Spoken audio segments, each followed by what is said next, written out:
What is going on, everybody? It's Georgia Bulldog Will here, and I'm here for episode 10 of Weekly Sports News. I got three topics today. First, going to start off with the Atlanta Hawks, then the New York Rangers, and then the Georgia Bulldogs. Football, just to be specific, not basketball, not baseball, football. So let's start with the Hawks. Nate McMillan has been fired. I know this was many days ago, and I was away when this happened, so a lot's happened now. Well, yeah, first of all, Nate McMillan has been fired by the team. And so Joe Prunty had to take over as interim head coach for 2 games. I say take over because just like an hour or two ago, the Hawks have a new head coach, and it is Quinn Snyder.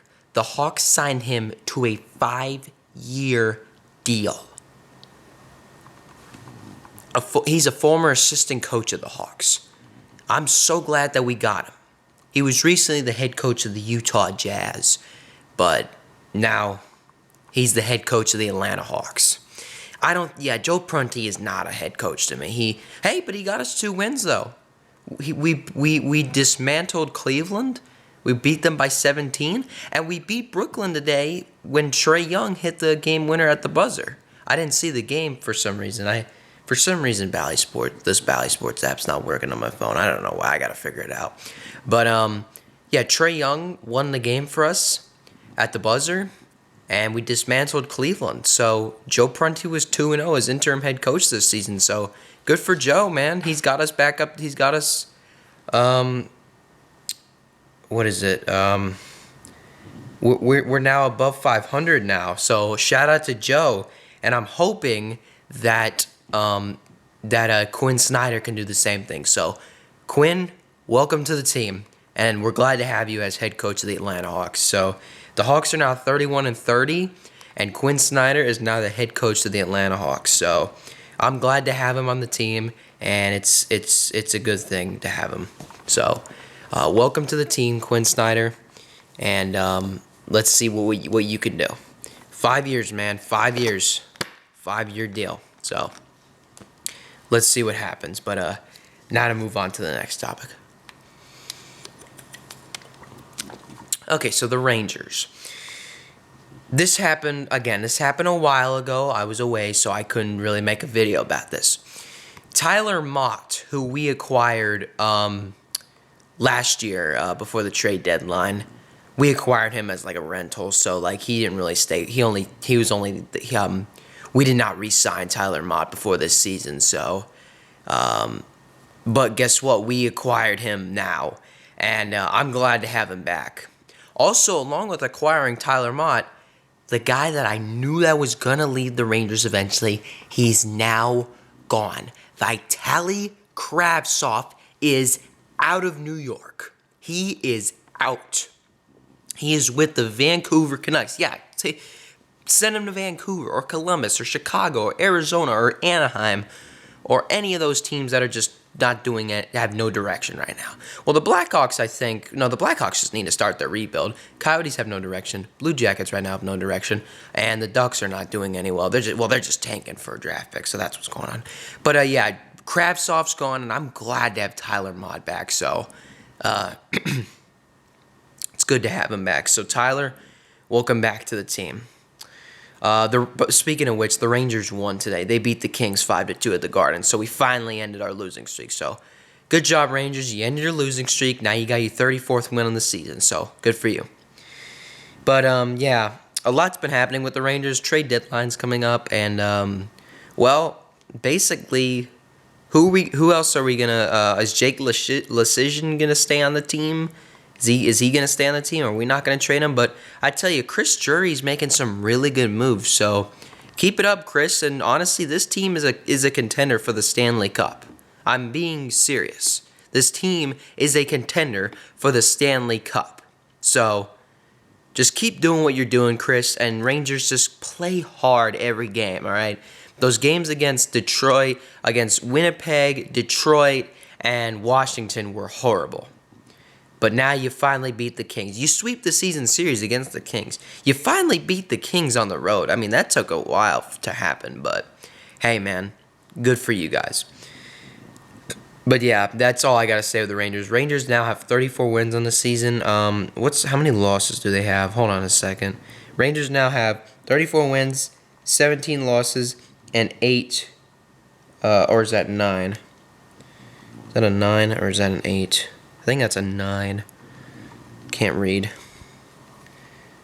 Oh, that's 9 overtime losses. So 34 wins, 17 losses in regulation, and 9 overtime losses. So the Rangers are doing solid, and I'm happy with how they're doing. But yeah, that's gonna do it with the Rangers. Now I got one more topic for this video, and then we're gonna get out of here.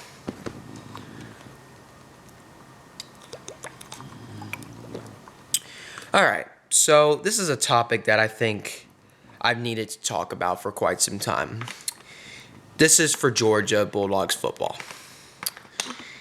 This is a question that I'm gonna get all off season. Is it possible that we have a three-peat? All right, I'm just going to dive right in.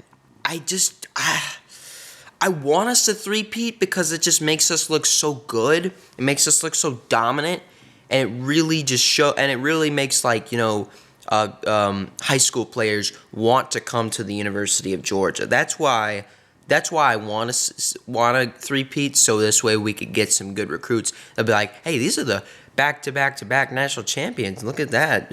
It's the Georgia Bulldogs. I want to play for them. We want to get guys that want to play for us. That's the thing that I want us to three-peat, but do I think it's possible? I'm sorry. Georgia fans, you can get mad at me, but I just don't think it's happening. I think somebody's going to get us this year. Now, I have faith in Carson Beck. I think Carson Beck will have a good season. He's my pick to be our starting quarterback. It's going to be Carson Beck. That's my pick. For all you know, it's Vandergrift, but I really think it's Beck. I mean, he's gotten the most reps out of all three. Beck, Vandergrift, and Stockton. So, that's how I view it. I think Carson Beck will have a good season. Kendall Milne and Dejon Edwards and Branson Robinson will really they'll have breakout years this year. Dejon Edwards especially, and Branson Robinson. I mean, you already saw Branson Robinson in the national championship. Did you see him? He's just getting started. So I think this team will be. Our standard is to be back to the national championship or be back to the playoffs. We want to win another national championship, but do I think it's going to happen? I hate to say this, but I just don't think it's happening. I don't think Georgia's going to three-peat this year, but you never know. You never know. You never know. But right now, I don't think it's going to happen. I think what's going to happen, I think Tennessee's going to end up beating us. I think this is the year the Vols get us. It's in Knoxville, and I don't know, man. I really don't know.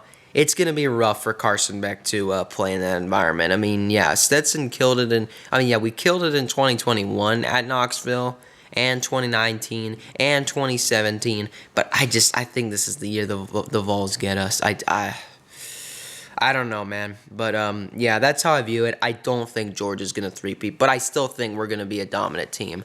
I think we can win the East. But I don't think we're going to go back to the national championship. I don't know, man. You never know. You never know. Crazy things happen. But we'll see what happens. Yeah, this is episode 10 of Weekly Sports News. I'll have another episode out next week. Or I'll actually have one out on Wednesday, potentially. Because I say I'll either upload on Wednesday or Sunday. Today's Sunday. I'll do the next one on Wednesday. Week 11 will be on Wednesday, so I'll figure out 3 topics to talk about. Maybe I'll talk about the Braves. The Braves have started spring training now, and we'll see what happens. But right now, I'm happy that Quinn Snyder's the head coach of the Hawks. I'm very happy that Tyler Mott is back on the team, and Vitaly Kravtsov's finally gone. And I just don't think Georgia's going to three-peat. But you never know. I hope they prove me wrong. But I'll see you guys later. And, well, take care, everybody.